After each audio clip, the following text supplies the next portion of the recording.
అధికారులు మీకు మీరు ఆలోచన చేసుకోండి. ఇక యుద్ధం మొదలవుతుంది. ఈ యుద్ధం మొదలైనప్పుడు ఇక ఆగదు. ఒక ఎమ్మెల్యే పోస్ట్ కోసం తలంచేవాడిని కాదు. ఒక ఏదో ఇంకేదో వ్యక్తిగత ప్రలోభాల కోసం తల వంచం నేను. ఇది నేను పుట్టి కమ్యూనిస్ట్ పార్టీలో చేరిన దగ్గర నుంచి నేను అసలు సెసరైన కమ్యూనిస్ట్గా జీవితం గడిపిన వాడిని. ఎన్ని అవమానాలు భరిస్తాం? 2 ఏళ్ల నుంచి ఇదే అవమానం. గెలిచిన దగ్గర నుంచి ఒక ఎమ్మెల్యేగా నన్ను చేయనిస్తున్నారంటే, ఒక ఎమ్మెల్యేకి చేయనిస్తున్నారా? ఇది ఎంత అరాచకం ఇది! ఒక ఎమ్మెల్యే, అసలు ఏ ఎమ్మెల్యేలకైనా ఈ పరిస్థితి ఉందా? ఇంత ఇంత ఈ పద్ధతుల్లో చేస్తూ ఏమవ్వాలి? ఏం చేయాలని మీరు అంటే, పిల్లి నేను గదిలో పెడితే తిరగబడుతుంది.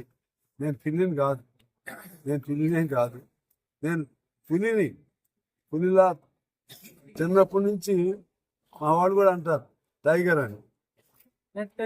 అంటారు.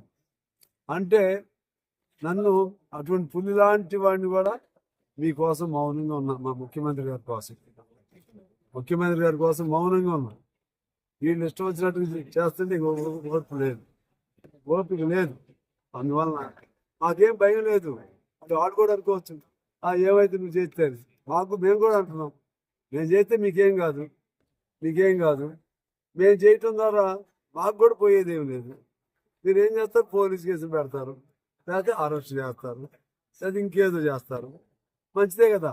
మీరు ఎన్ని చేస్తే అసలు మీ స్వరూపం నిజ స్వరూపం ఏంటో, మా నిజ స్వరూపం ఏంటో ప్రజలకు అర్థమవుతుంది. 2 ఏళ్ల క్రితం కలిసి పోటీ చేశాం, నన్ను గెలిపించారు. మీరు అందరూ కూడా కృషి చేశారు. నేను కృతజ్ఞతతో ఉంటాను. అట్లనే మేము కూడా చేసాం కదా. ఆఫ్టర్ ఆల్ ఒక సీటు కోసం చేస్తే కదా గవర్నమెంట్కి. ఒక సీటు కోసం చేస్తే గవర్నమెంట్ అంటే కాంగ్రెస్ చేసాం కదా. వాళ్ళ గుండె మీద చేసుకుని చెప్పమనండి. కమ్యూనిస్టు సహకారం లేకుండా ఖమ్మం జిల్లాలో అన్ని గెలుస్తారా? కమ్యూనిస్టు సహకారం లేకుండా నల్గొండ జిల్లాలో అన్ని గెలుస్తారా? కమ్యూనిస్టు సహకారం లేకుండా కోల్బెల్ట్ ఏరియాలో అన్ని గెలుస్తారా? గుండె మీద చేసుకుని చెప్పమనండి. ఆదిలాబాద్ జిల్లాలో ఎన్ని గెలుస్తారు చెప్పమనండి. అంటే వేవ్ వచ్చినప్పుడు గెలవచ్చు మీరు, కానీ వేవ్ రావాలంటే ముందు కమ్యూనిస్టులు కలయిక మీకు ఉపయోగం జరిగిందా లేదా? కానీ ముఖ్యమంత్రి ఎప్పుడు అట్లా మాట్లాడారు. ముఖ్యమంత్రి ఎంతసేపు ఈ ఎమ్మెల్యే ఎక్కడ, మేము గెలిపించాం, మీరు ఎక్కడ ఉన్నారు, మేము మిమ్మల్ని గెలిపించాం, మేము లేదు మీరు ఎక్కడ ఉండేవాళ్ళు. ఇదేం భాష అండి? మేము ఇది 100 ఏళ్ల పార్టీ, అందులో నాకు 50 ఏళ్ల బాధ్యత ఉంది. 50 ఏళ్ళు గల్లీ ఊరు పార్టీతో నిర్మించాను. చిన్నప్పుడే మండల ప్రెసిడెంట్ని. అంతకుముందు ఒక ఎమ్మెల్యేకి ఒకసారి ఎమ్మెల్యే గెలిచాను. 2 సార్లు మొత్తం 4 సార్లు ఎమ్మెల్యే పోటీ చేశాను. అది నాకు ఎవరు భిక్షలాగా సహాయం చేశారు. నేను దాని కృతజ్ఞతతో ఉంటాను. ఎవరు సహాయం చేసినా, ఒక ఇంట్లో మంచినీళ్ళు తాగిన కృతజ్ఞతతో ఉంటాను. అని ఇది ఎక్కడ? ఇదేమన్నా మాట్లాడితే అంత అవమానకరమా? మరి మేము మీకు చేసింది గుర్తురాదా? ఇది ఇక ఓపిక కూడా అయిపోతుంది. ఈ తరుణంలో ఆ డిఎస్పీ గారు బాధ్యత తీసుకుని, డిఎస్పీ నా సిఐని కూడా నేను మొత్తం కూడా చూడదలుచుకోలేదు. డిఎస్పీ కూడా చెప్పి వెళ్తున్నాం. తర్వాత ఎస్పీ గారు వాళ్ళు పిలిపించుకుని ఏం చేస్తారు చేయాలి. ఆ తర్వాత భవిష్యత్తులో ఇలాగే ఉంటే ఖచ్చితంగా ఇక ఆందోళనకి, ఉద్యమానికి మేము శ్రీకారం చుడతాము. అరెస్ట్ చేస్తారా? అరెస్ట్ చేసుకోండి, లేకపోతే లోపల పెడితే వరంగల్ జైలుకి పంపించండి. చిన్నప్పుడు మేము అన్నీ వెళ్ళామండి. సెంట్రల్ జైలుకి వెళ్ళాం. నా మీద టెర్రరిస్ట్ కేసులు ఉన్నాయి. చాలా మర్యాద ఆగుతున్నాం. ముఖ్యమంత్రి గారి మీద నాకు అభిమానం, వాస్తవం. ఇద్దరం సాన్నిధ్యం. ముఖ్యమంత్రి గారి కోసం నేను చాలా వెయిట్ చేస్తున్నాం. దాన్ని అడ్వాంటేజ్గా తీసుకుని అసలు ఇక్కడ ఇంత అరాచకం జరుగుతుంటే దీనికి బాధ్యులు ఎవరు చెప్పాలి. ఇవాళ నేను ఇక్కడ వచ్చింది ఏంటంటే, పోలీస్ స్టేషన్కి 100 మంది వచ్చారు. ఇంకా ధర్నా కార్యక్రమం మొదలెట్టలేదు, వద్దనుకున్నాం. కానీ ఒక సంకేతం ఇద్దామని, ఇటువంటి అరాచకాలు చేస్తే ఇక ఊరుకునే సమస్య లేదు అనే సంకేతం ఇవ్వడానికి వచ్చాం. ఆ సిఐ ఎక్కడ దాక్కుంటున్నాడు? మేమేమను, సిఐతో నేను మాట్లాడను. సిఐ తో మాట్లాడాల్సిన అవసరం లేదు. చిన్న అతను మీరు ఆడిస్తున్నారు. అందువలన డిఎస్పీ కొన్ని ఆ డిఎస్పీ గారికి కొన్ని చెప్పి మేము వెళ్తాం. మేము వెళ్ళి తర్వాత ఎస్పీ తెచ్చుకోవాలి. ఎవరెవరు ఎర్రచొక్క ఇప్పించిన ఆయన ఎవరు, లేకపోతే ఇంకా ఎవరెవరు బెదిరించారో అవన్నీ కూడా రిటర్న్గా ఇస్తారు మా వాళ్ళు. ఏం యాక్షన్ తీసుకుంటారో మేము చూస్తాం. మీరు నిజంగా మీరు చిత్తశుద్ధితో అధికార యంత్రాంగాన్ని నడపాలనుకున్నప్పుడు వాళ్ళ మీద ఏం యాక్షన్ తీసుకుంటారో చూస్తాం. ఈ అనవసరంగా ఇప్పుడు అమ్మాయికి ఏదైనా అయితే ఏం చేయాలి, ఎవరైనా సమాధానం చెప్పాలంటే ఒక చిన్న అమ్మాయి వణికిపోతుంది. అమ్మాయి ఏమన్నా అయితే ఏం చెప్పాలి? ఇయే కదా పోలీసు హత్యలు అనేది, వీటినే కదా. వాళ్ళు రెచ్చగొట్టి మానసికంగా ఇచ్చేసి మీకు మానవత్వం కూడా లేదు ప్రజలకి. అంటే వాళ్ళ పై వాళ్ళు ఎవరో మెప్పు కోసం భయభ్రాంతులు గురి చేస్తారా? మన పంచాయతీ ఎన్నికల్లో అట్లా చేస్తారు, ఇప్పుడు ఈ ఎన్నికల్లో అట్లా చేస్తారు.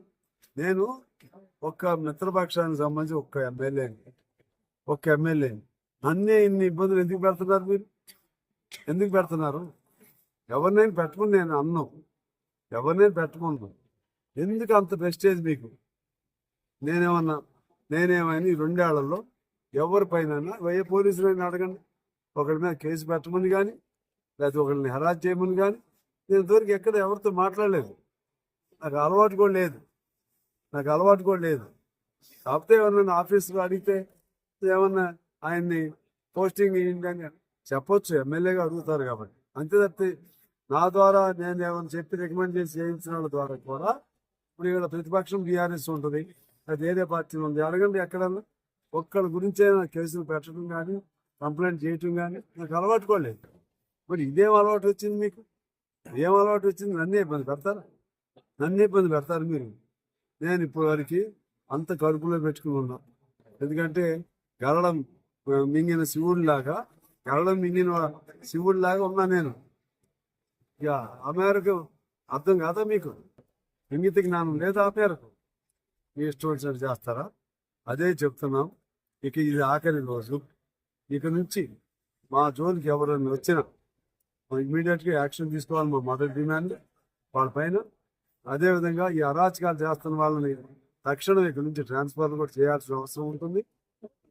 రెండోది, ఎవరైనా సరే సిపిఐ కార్యకర్తలు కానీ లేకపోతే ప్రజల మీద కానీ అమాయక ప్రజల మీద కానీ మీరు దౌర్జన్యం చేస్తే ఏ పోలీస్ అధికారైనా వారు ఎవరైనా సరే ఊరుకునే సమస్య లేదు.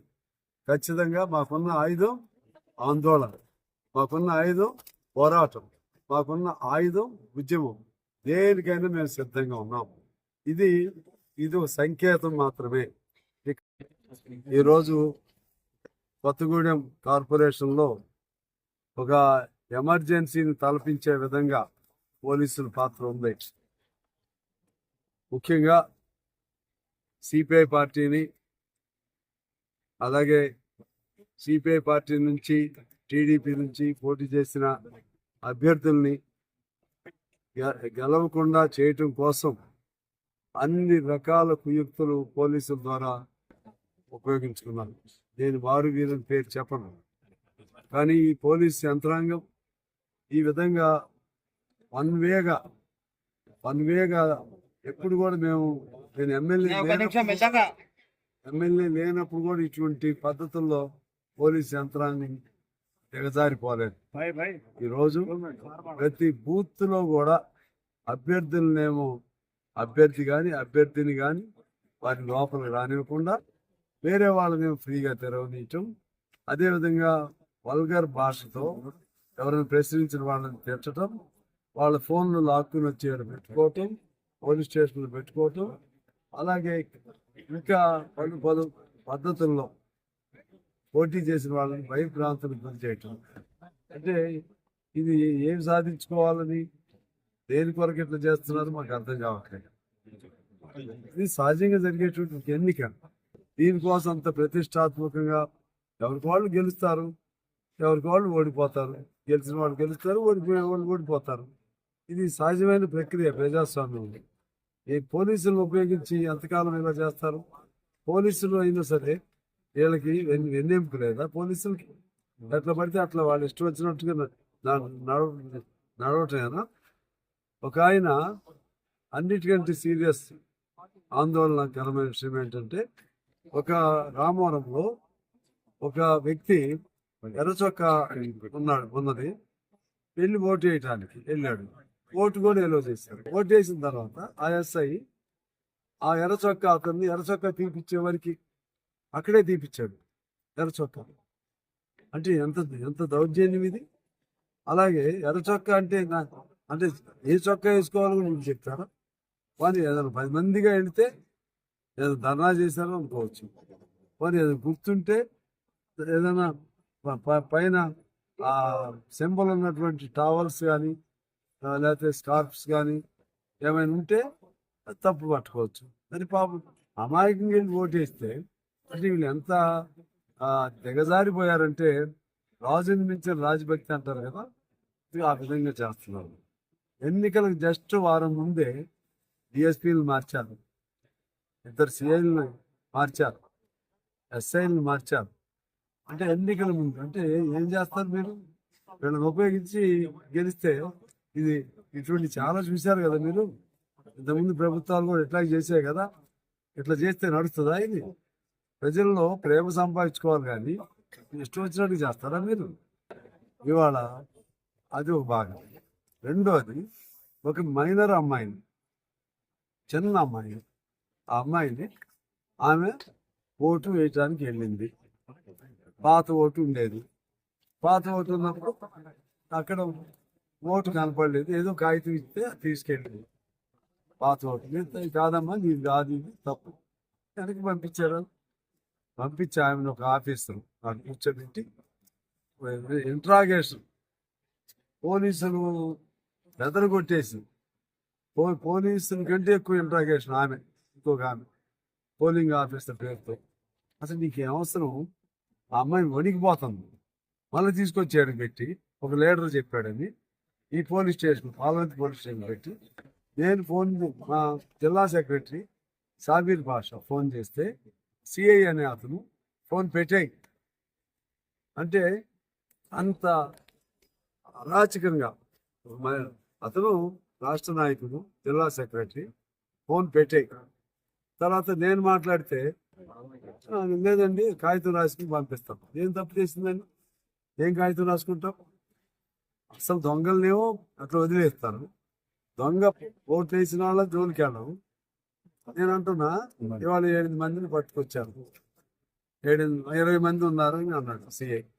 ఒక్కళ్ళని కాంగ్రెస్ వాళ్ళు ఉన్నారు, ఒక్కళ్ళైనా ఉన్నారు కాంగ్రెస్ వాళ్ళు?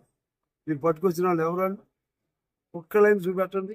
ఈ ఎన్నికల పేరుతో ఏదో అబద్ధాలు చెప్పడం కాదు, అబద్ధాలు చాలా చెప్తారు, కథలు చెప్తారు. ఇక మళ్ళా ఏమో దాన్ని ఎస్టాబ్లిష్ చేసుకోవాలి కదా. ఆఖరి నా మీద కూడా ఎస్టాబ్లిష్ చేస్తారు మీరు. అయినా కూడా నేను చాలా ఓపికగా పడుతున్నాను. ఏం చేస్తారండి మమ్మల్ని? మీరు ఏం చేస్తారు?